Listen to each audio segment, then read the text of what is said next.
The floor. This is an excellent report from Mr Nicholson, my fellow UK colleague, and there's absolutely nothing in here that I would disagree with. Two suggested additions. One is to say something more about the role of the consumer. And I'd make a parallel here with the fair trade movement 15, 20 years ago, when customers went into supermarkets and requested the stocking of fairly traded goods from the developing world. 20 years ago, they weren't there. Now in supermarkets, fairly traded goods are there.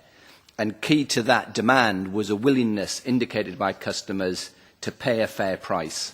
And that might mean paying more for their tea and their coffee and their bananas from the developing world.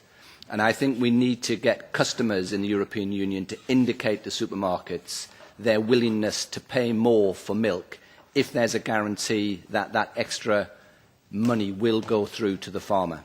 So I think there's some useful parallels there, and we shouldn't abdicate our responsibility as politicians for talking to customers, talking to voters, about them using the influence they have in relation to their supermarkets. Supermarkets do listen to customers. The best supermarkets pride themselves on responding to customer demand.